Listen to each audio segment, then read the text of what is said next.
All right, shalom, shalom, Shabbat shalom. Start by giving infinite honors and praises to Yahweh, Bahashem, Yahweh Shai, Bahashem, Ha-Rachakwadash. Double honors to my teachers, the apostles, and the elders of Great Millstone who rule well and are worthy of the double honors. Peace and blessings to you, Akim, pushing out this truth across the four corners during these last seconds of time. Shabbat shalom. All right, and this lesson is going to be entitled, You're Not the Only One Catching Hell, the Righteous Will. You're not the only one catching hell, the righteous will. This is 2nd Esdras chapter 7, verse 57. It says, Then answered he me and said, This is the condition of the battle, which man that is born upon the earth shall fight, that if he be overcome, he shall suffer as thou hast said. But if he get the victory, he shall receive the thing that I say. That's right, man. So ultimately, scriptures tell you that he that suffereth in the flesh cease from sin. So we're all going through hell, okay? We have our own lots that are tailored to the spirit that Yahweh Shai has predestinated us to come back into. But ultimately, one brother's hell is not greater than another brother's. Because if you put one brother in another brother's shoes, he might not be able to maintain that lot. And if you put another brother in another brother's shoes, it's the same thing. So we have a specific amount of tests and trials and tribulation that we go through that's tailored to our lots. Okay, so that's the condition of the battle. All right, we're in a fight right now, a spiritual war. Okay, Ephesians goes into that. We wrestle not against flesh and blood, but against principalities and rulers, the darkness and wickedness in high places. So ultimately, when you're up against the ropes in that fight, okay, and you're getting jabbed, you got to counter it with the scriptures. And you always got to remember this, okay, that you're not the only one going through hell, or you're not the only one that has gone through hell, man, through these different tests, tribulations, straits. It's 1 Corinthians 10 and 13. It says, There had no temptation taken you, but such as is common to man. But the Lord is faithful, who will not suffer you to be tempted above that ye are able, but will with the temptation also make a way to escape, that ye may be able to bear it. So ultimately, the temptations that we go through, the hell, all right, it's common. It's a condition of the battle. Okay? This lower state that we're in, the scriptures tell you be patient when thou art brought to a lower state. The estate word means condition. The word estate means condition. All right? So we're in this low condition, but you have certain things that you have to go through within this battle in order to be proven to get that victory. And we know ultimately the elect is going to get that victory. All right, Lord willing, we be at that number to stand up on that sea of glass and behold this place for what it truly is, the lake of fire, okay, America and all our enemies. Wisdom of Solomon, the 5th chapter says, Then shall the righteous stand in great boldness and such in the face of such that has afflicted him and made no account of his labors, man. All right, so we're laboring to receive that reward, all right, for that penny, okay, which is the kingdom, man. Okay, let me go to the book of Revelations. All right, this is just impromptu, just going through the spirit. All right, this is Revelation 3 and 10. It says, Because thou hast kept, Yahweh Shai speaking, because thou hast kept the word of my patience, I will also keep thee from the hour of temptation, which shall come upon all the world to try them that dwell upon the earth. That's right, man. So patience is ultimately a necessary ingredient of a man of the Lord. You have to have patience, man. That's a gift from the Lord, man. To not get hasty, to not jump the gun. All right, to not be rash, man. Matter of fact, after I finish this off and get another one, it says Revelation 3 and 11, Behold, I come quickly, hold that fast which thou hast, that no man take thy crown. Him that overcometh will I make a pillar in the temple of my power, And that's a powerful word, overcometh, man. Because you have to go through it in order to grow through it, man. You're not the only one catching hell.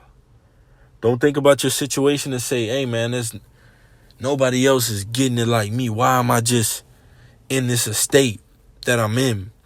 No, man, you might put yourself or hear a testimony from what another brother's going through and be like, dang, well, my situation is not so bad. So you're not the only one going through straits, man. You're not the only one going through financial losses. You're not the only one that's looking for employment. You're not the only one that's struggling to make ends meet, struggling to pay bills, pay rent. Okay? You're not the only one that's subject to fines and payments. You're not the only one that has ailments in the body. You're not the only one that is being slandered, okay, and talked about. Think about Yahawashi, okay? Think about what the Lord went through, man. And if the Lord went through it, Scriptures tells you this, okay?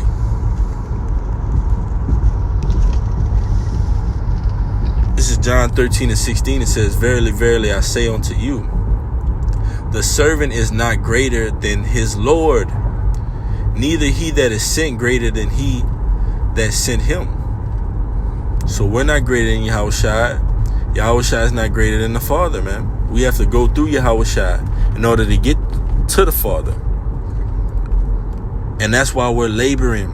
That's why we go so hard. But in the midst of us trying to do the right thing, we're catching hell, man. And ultimately, it's something that we deserve, man. Because we went off.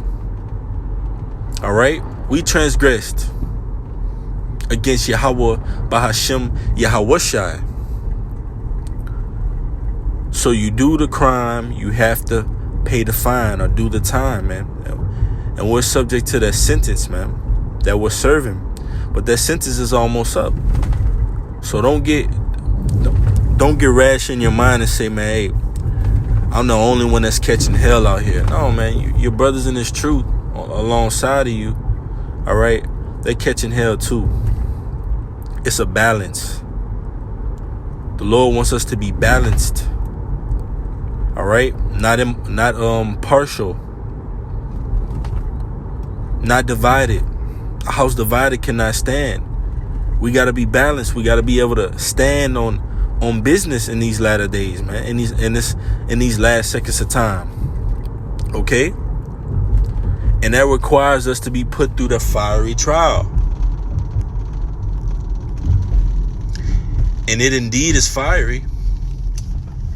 It is absolutely fiery, man. Bear with me. This is 1 Peter 4:12. Beloved, think it not strange concerning the fiery trial, which is to try you, as though some strange thing happened unto you. Right, man? Don't think it is strange. It's only the Lord perfecting you. He's perfecting all of us that come to serve the Lord. Scriptures tell you, if you come to serve the Lord, prepare yourself for temptation. And it also tells you that this temptation is common, man. We've been through it before in our past lives. Our forefathers have been through it. Other men of the Lord are going through it. So this is not strange. It says, think it not strange. Because this fiery trial is going to ultimately render us gold. And when basically a goldsmith goes into purifying that gold, ultimately you come to the conclusion of how you know when gold is purified, right? And when that gold is purified, you can see your image in it. And we're made in the image of Yahweh Bahashem Yahawashi, right? Ultimately, right? So the Lord is perfecting us to be made into his image. But rejoice, verse 13, but rejoice inasmuch as ye are partakers of Yahushua Mashiach's sufferings, that when his glory shall be revealed, ye may be glad also with exceeding joy. That's right, man. So we're going to be glad also with exceeding joy. Why? Because we went through it. We call hell for it, holy hell.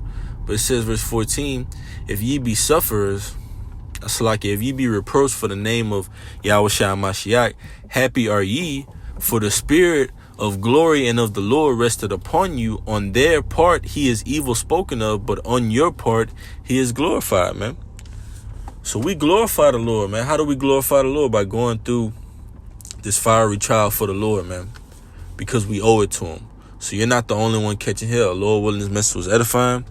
All right. Barakatah Yahweh, Barakatah Yahawashi. Call Halayim Yahweh Ba'ashim Yahawashi Ba'ashim HaRachak Wadash. Double honors to my teachers, the apostles of Great Millstone, who rule well and are worthy of the double honors. Until next time, Shabbat Shalom.